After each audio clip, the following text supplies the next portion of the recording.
So it's been about 4 years since I sat in on a special screening of Quentin Tarantino's Hateful Eight.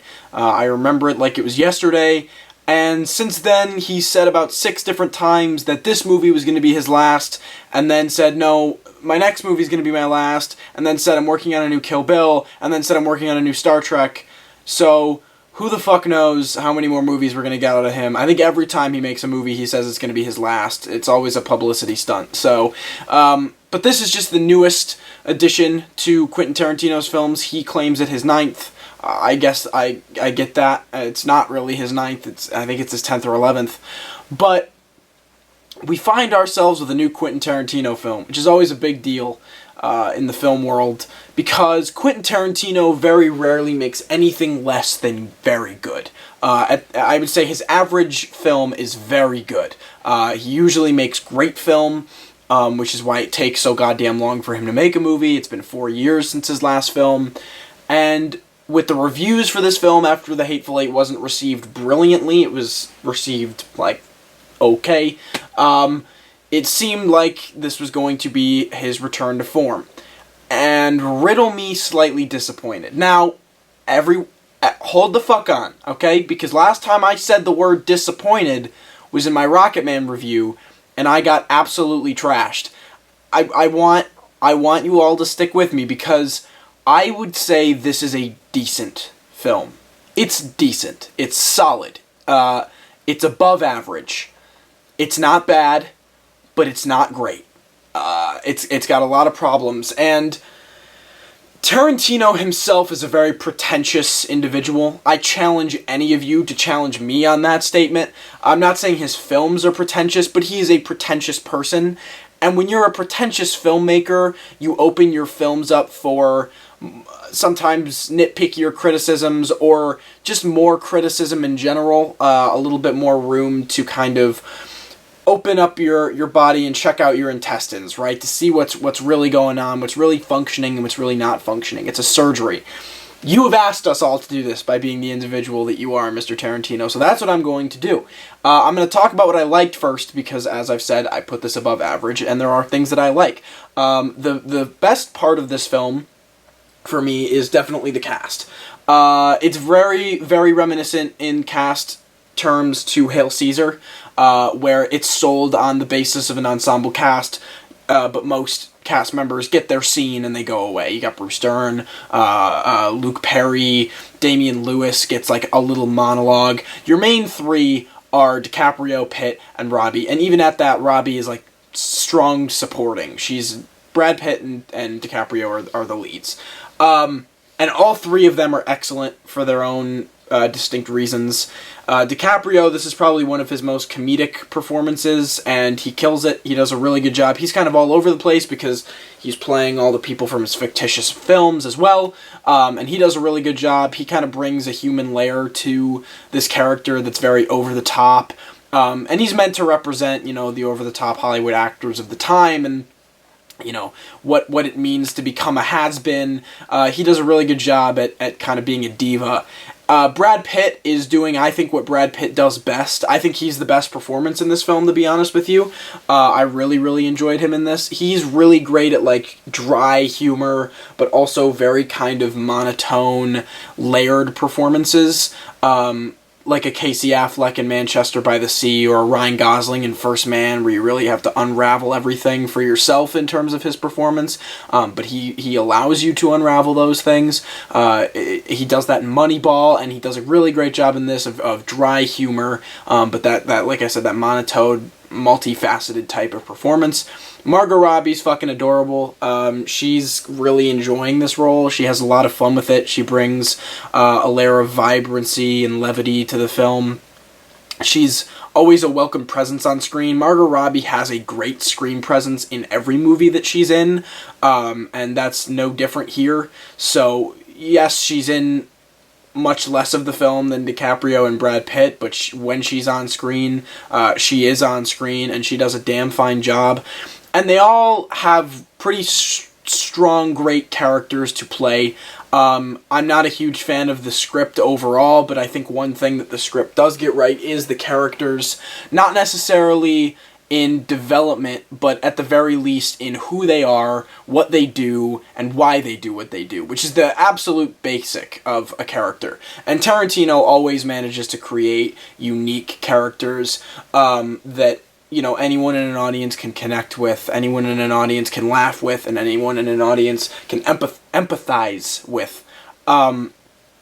And that's no different with this film. All three of the main characters are really strong. Like I said, DiCaprio is a great character. Rick Dalton is a really, really great character. Brad Pitt's character, I think everything with Brad Pitt in this film is the best. His performance, his storyline, and his character, I think, are the best parts of this film. His storyline, or not his storyline, his character is really, really interesting. There's a lot to his character, a lot of interesting backstory stuff that you probably won't see coming and is presented in a really great fashion. And where he takes all of that is really interesting, and how it all comes to a climax with his character, I think, is fascinating. He's the one that definitely has the best build to the climax of the film, the build that makes the most sense. Margot Robbie's character doesn't really develop at all.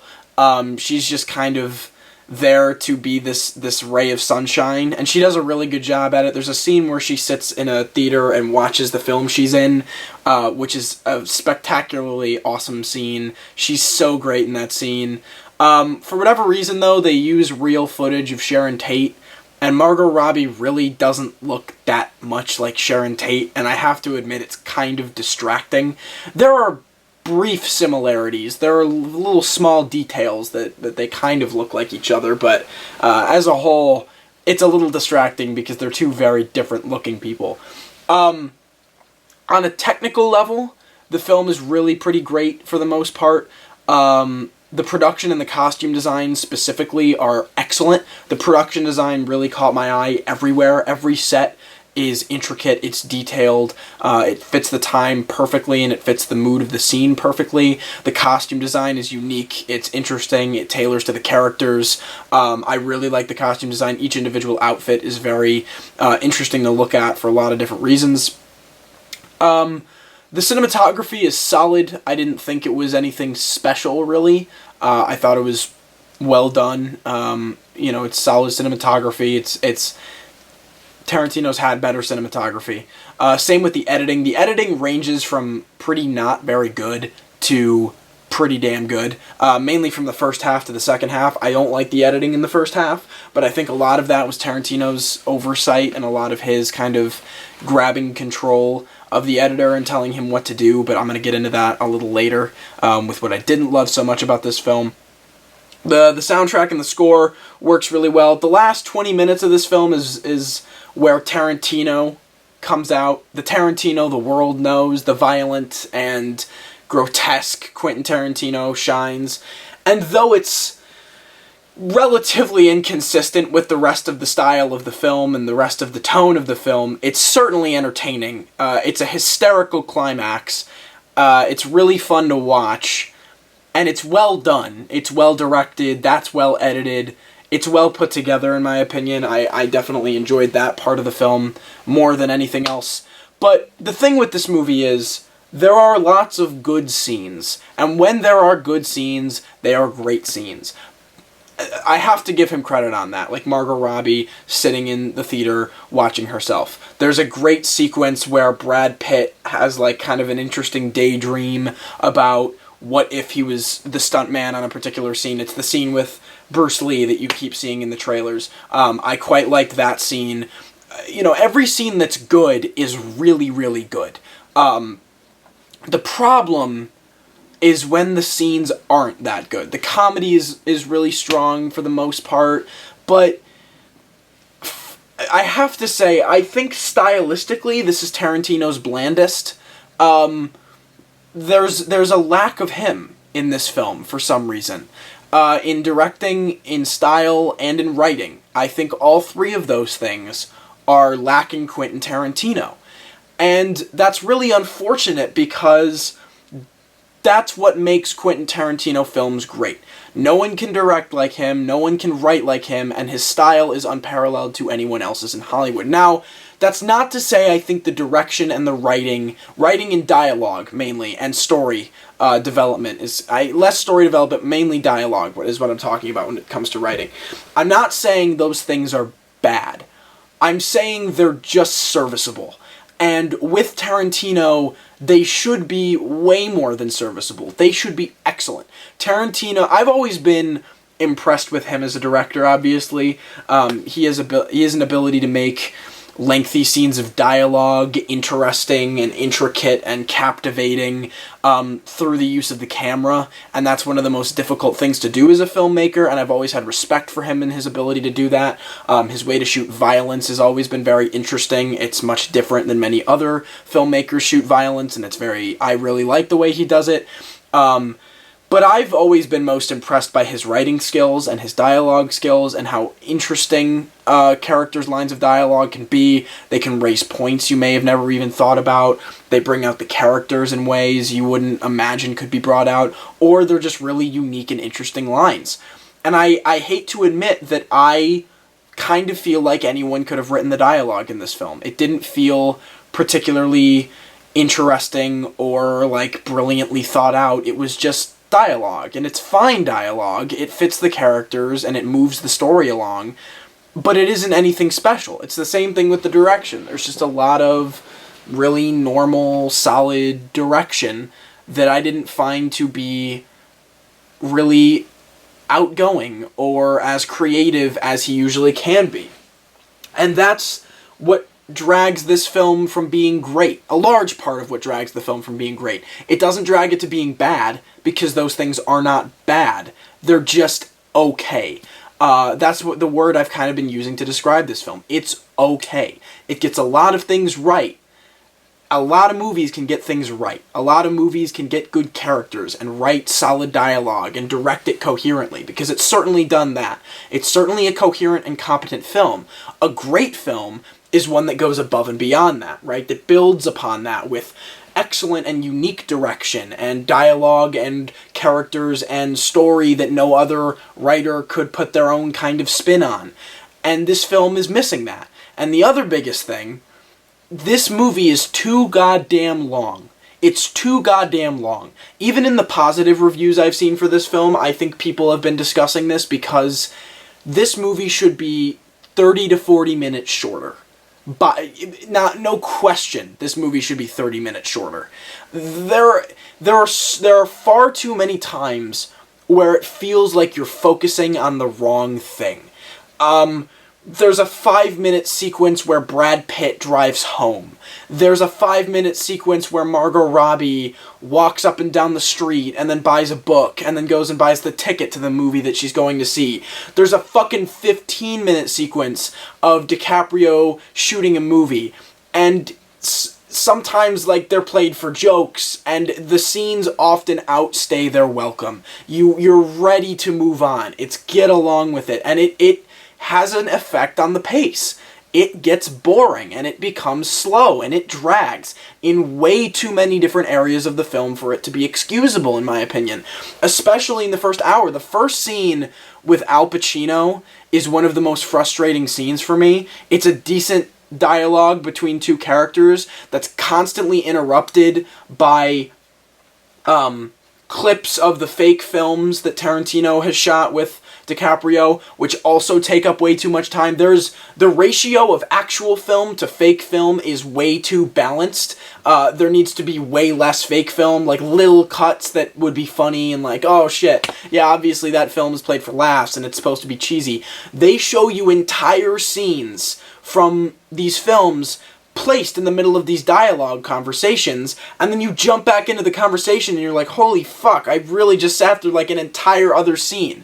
An example in that first scene is when DiCaprio lights the Nazis on fire. It should have just cut to him coming through the curtain and just lighting them up. And instead the Nazis talk for 2 minutes, and then they open the curtain, and then he burns them. Like, it's a full fucking scene. It's too long, and it becomes boring. And that's unfortunate because it feels like a royal waste of screen time.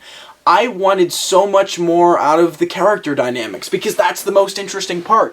Brad Pitt and DiCaprio really don't share that much screen time together. They have a little bit in the beginning, and they've got a little bit towards the end, but the primary middle chunk of this film is them on their own storylines, of which Brad Pitt's is a lot more interesting to me. And they do this weird thing where they jump 6 months and have Kurt Russell narrate what happened in those 6 months, and it kind of seems like the most interesting character dynamic stuff happens in those 6 months, and they just skip it. And you want to go, I would much rather have seen more of that than Brad Pitt driving home. You know? Like, I'm so much more interested in these cool characters you've set up and their interesting relationships, and it seems to me like you're not utilizing that. You're kind of letting it sit in the background, and that's frustrating to me as an audience member. I want to connect with these characters. I want to feel their relationship more than I actually do, so that when it reaches the final point that it does, it feels earned. And I couldn't help but feel unsatisfied walking out of this film in that regard, because of what I feel is wasted screen time, and that's really unfortunate to me. Especially considering Tarantino has said that he was trying to make it a film where it was several parallel storylines that come together and converge on this climax. And it didn't feel like that to me. It felt... What the fuck? I just saw something like land on the couch. It feels like 3 different storylines, and if you cut the other 2 and kept Brad Pitt's, the exact same thing would happen at the end. That's what it felt like to me. And I know there's like a little scene with like Margot Robbie where I think Manson shows up at her house, and there are little things with DiCaprio that set things over the edge, but those things feel kind of minuscule. It feels like Brad Pitt's storyline is the one that really drives the film. And it's unfortunate. It's unfortunate to me. It feels a little unfocused. And when it converges, it doesn't feel like, wow, all these stories have really been building to this moment. It feels like, no, I watched DiCaprio have his own side story, I watched Margot Robbie have a very small side story, and then Brad Pitt going on the main plot line. Which is such a weird thing, and I guess people might like that. Some people might like that. That's not my thing, I guess. That's not what I wanted out of this film. Yeah, it was too bad for me. And again, I think the good stuff is really good enough to drive the film above average. Because the good stuff is really good, like I've said. When it's good, it's great. But when it's not good, it's boring and there's a disconnect. And that's what's really unfortunate about this film. It has every right to be excellent. This should be one of the best movies of the year, no doubt, absolutely. And it's not. It's not. It's one of Tarantino's weaker films. And that's a shame. I would probably give this thing a 7 out of 10, maybe a 6 out of 10. I'd probably honestly put it in the middle, like a 6.5. I think one or the other is too high and one's too low. But that's my take. I know it's an unpopular take, but I do think some of the concerns that I have, people who love this movie have had, and I think they're just weighing on me a little more than other audience members. But I'm genuinely interested to hear what you guys think of this film. I want to kind of see all perspectives of this. So let me know what you thought in the comments below. I'm fascinated to know about how you all feel about this film, considering I know its critical reception is really strong. Again, don't think I hate this movie just because I'm talking about negative things about it. I don't hate this movie. I think it's a decent film that should and could be better.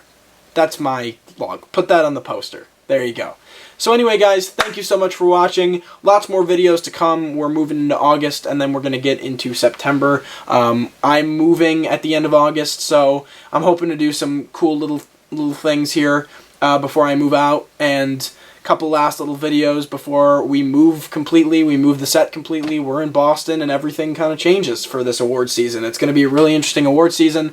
I guess my little 2 cents on Oscars. Probably some technical nominations. If it manages to hold the momentum it has right now, maybe a picture nomination. It's tough for me to put any of the performers in categories. That we're going to kind of have to wait and see if other performances can kind of come and take by storm. I don't think Margot Robbie would get a nom. Maybe, if anyone, DiCaprio could get a leading actor nom, or Pitt could get like a supporting actor nom. We're going to have to kind of see with that one. But thank you guys so much for watching. I hope you enjoyed, and I'll see you all next time.